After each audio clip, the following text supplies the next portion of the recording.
Il existe un secret qui peut transformer votre journée avant même de prendre votre première gorgée de café. Imaginez vous réveiller chaque jour avec une énergie différente, une paix intérieure et une confiance inébranlable que rien ni personne ne pourra vous enlever. Cela vous semble trop beau pour être vrai? Préparez-vous, car aujourd'hui vous découvrirez que c'est non seulement possible, mais aussi accessible à tous. Vous êtes-vous déjà réveillé avec le sentiment qu'il vous manquait quelque chose, alors que vous aviez tout ce dont vous aviez besoin? Ou peut-être avez-vous commencé la journée accablé par des soucis qui vous semblaient insurmontables? Si vous vous reconnaissez dans ces situations, sachez que la façon dont vous commencez la journée détermine non seulement le déroulement de votre journée, mais aussi la façon dont vous envisagez votre vie. Il existe une pratique ancienne, attestée par de grandes figures de foi à travers l'histoire, qui a le pouvoir de transformer votre perspective sur toutes les circonstances. Cette pratique consiste à exprimer une gratitude consciente et intentionnelle à Dieu dès les premières heures du jour.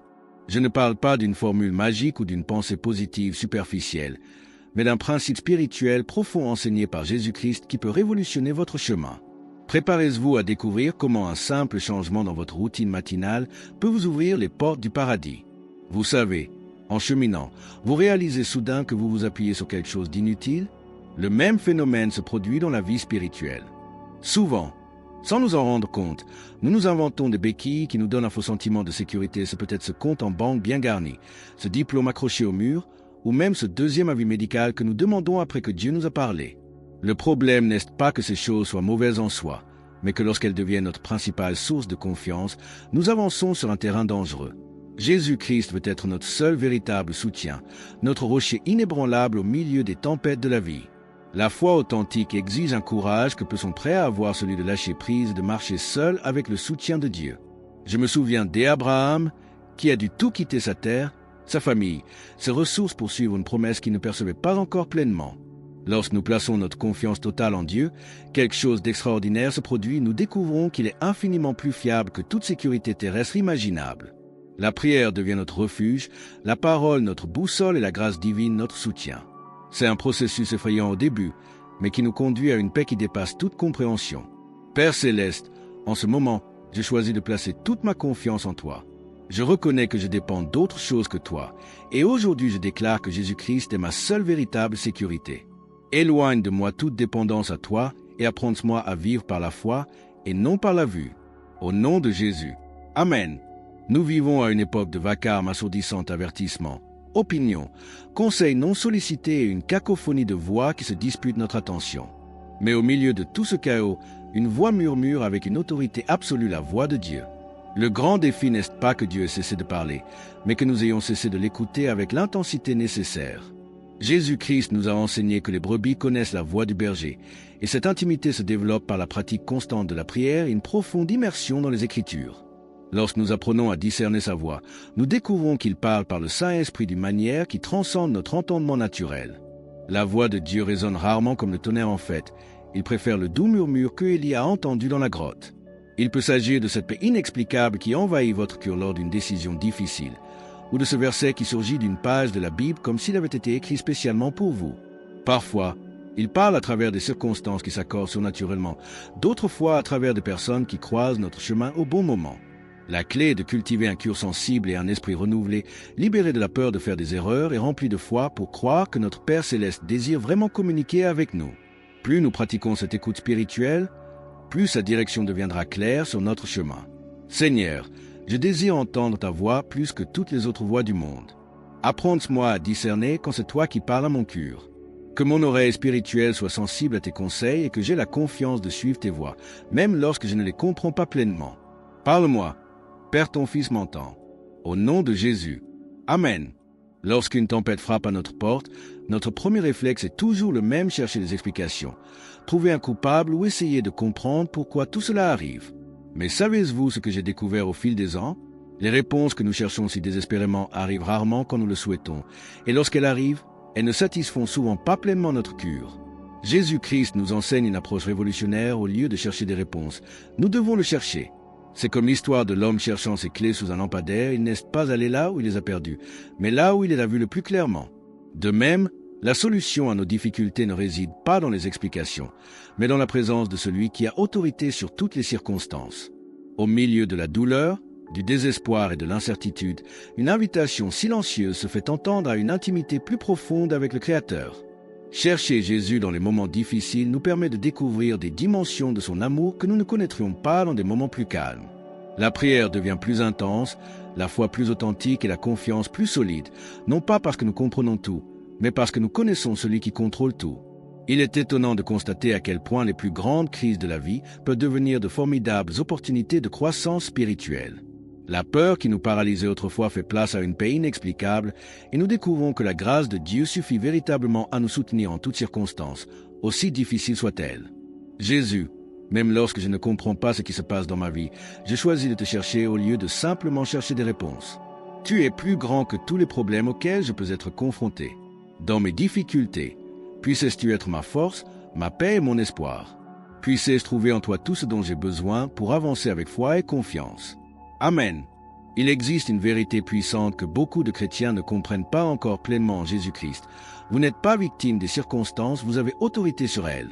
Lorsqu'il a dit « Voici, je vous donne le pouvoir de marcher sur les serpents et les scorpions, et sur toute la puissance de l'ennemi », il ne plaisantait pas et ne parlait pas métaphoriquement, il déléguait une autorité réelle et tangible. Le problème est que beaucoup d'entre nous vivent comme des mendiants spirituels, alors qu'en réalité nous sommes les enfants du roi des rois. La prière n'est pas une simple supplication désespérée, c'est l'exercice de l'autorité spirituelle que Jésus-Christ nous a accordée par sa mort et sa résurrection. Lorsque vous comprenez vraiment cela, la peur perd complètement son emprise sur votre vie. Imaginez un policier qui oublie son autorité et se sentirait intimidé par tout criminel qu'il croiserait. C'est exactement ce qui nous arrive lorsque nous ne comprenons pas notre position en Christ. Dieu nous a donné l'autorité de réprimander, de commander, de déclarer sa volonté dans des situations apparemment impossibles. Mais voici le secret, cette autorité s'exerce par une foi sincère et une confiance absolue en la parole de Dieu. Il ne s'agit pas de crier plus fort ou de faire plus de bruit, il s'agit de savoir qui nous sommes en Christ et d'exercer cette identité avec audace. La grâce nous fortifie, le Saint-Esprit nous guide et la paix de Dieu nous confirme lorsque nous agissons dans le cadre de cette autorité légitime qui nous est donnée. Père, merci pour l'autorité que tu m'as donnée en Jésus-Christ. Je déclare que je ne suis pas victime des circonstances, mais plus que vainqueur par celui qui m'a aimé. Apprends-moi à exercer cette autorité avec sagesse, foi et amour. Puissé-je vivre sans peur, confiant dans la puissance que tu as placée en moi par ton Saint-Esprit. Au nom de Jésus, je rejette toute peur et déclare ta victoire sur ma vie. Amen. Après avoir tant parlé d'autorité et de pouvoir, il peut sembler contradictoire de parler d'humilité, mais en réalité, ces deux vérités vont de pair dans le royaume de Dieu. La véritable humilité ne consiste pas à se diminuer ou à se rabaisser, elle consiste à reconnaître notre dépendance totale à la grâce divine pour tout ce que nous faisons d'important. Elle est comme un sarment qui reconnaît que toute sa force et sa vitalité viennent du CP principal. Cette prise de conscience ne l'affaiblit pas, mais le relie à la source de toute vie. Jésus-Christ nous a enseigné que sans moi, vous ne pouvez rien faire, et ce n'est pas une limitation, mais une libération. Lorsque nous cessons de chercher à tout contrôler par nos propres forces, nous découvrons le soulagement de nous reposer sur le contrôle souverain de Dieu. La vie a une façon particulière de nous enseigner l'humilité, n'est-ce pas? Un jour, on est au sommet du monde, le lendemain, on est à genoux, sans réponse ni direction. Ces moments de fragilité ne sont pas des châtiments divins, ce sont des invitations à l'intimité avec notre Père céleste. Dans la prière, nous découvrons que notre vulnérabilité est en réalité notre plus grande force, car c'est là que la foi devient réelle et que la confiance approfondie. La peur de l'inadéquation se transforme en gratitude pour la suffisance de Dieu, et l'angoisse du contrôle se dissout dans la paix de savoir que nous sommes entre les mains du Tout-Puissant. Cette dépendance consciente et volontaire à Dieu ne nous rend pas moins capables, elle nous relie à une autorité et à une sagesse qui transcende totalement nos limites humaines. Seigneur, je reconnais que sans toi je ne peux rien faire. Toute ma force, ma sagesse et mes capacités viennent de toi. Apprends-moi à être humble, conscient de ma dépendance totale à ta grâce. Que je ne cherche pas à contrôler ce qui est entre tes mains, mais plutôt à me reposer sur ta souveraineté. Merci de ce que dans ma faiblesse, ta force accomplit pleinement. J'ai entièrement confiance en toi. Amen. Alors, après tout ce dont nous avons parlé aujourd'hui, laissez-moi vous poser quelques questions qui pourraient changer votre vie, et si demain vous commenciez d'une manière complètement différente, au lieu de prendre votre téléphone en premier, et si vous commenciez par une prière de gratitude à Dieu, imaginez vous réveiller et la première chose que vous dites est un sincère merci. Seigneur, reconnaissant que vous êtes en vie non pas par hasard, mais par la grâce divine. Que se passerait-il si vous retiriez ces béquilles qui ont limité votre foi et mettiez entièrement votre confiance en Jésus-Christ?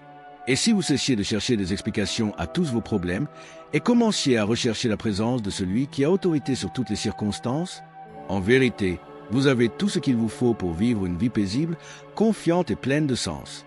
La prière du matin n'est pas seulement un rituel religieux, c'est une rencontre quotidienne avec Dieu, qui vous aime inconditionnellement et veut vous guider à chaque étape de votre chemin. La puissance est là. L'autorité vous a été déléguée et la grâce est à votre disposition.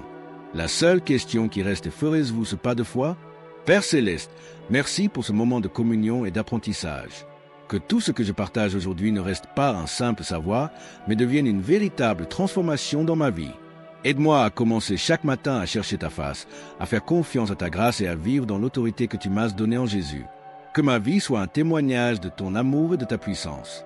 Utilise-moi pour bénir les autres et glorifier ton nom. Au nom de Jésus-Christ, mon Sauveur et Seigneur, je prie. Amen. Si ce contenu vous a touché et que vous souhaitez continuer à grandir spirituellement, abonnez-vous à la chaîne dès maintenant et activez la cloche de notification. Partagez cette vidéo avec quelqu'un qui a besoin d'entendre ce message aujourd'hui. Dans les prochaines vidéos, nous approfondirons ces principes qui peuvent transformer radicalement votre relation avec Dieu. Commentez ci-dessous quel passage vous a le plus touché aujourd'hui. En attendant la prochaine vidéo, que Dieu vous bénisse abondamment.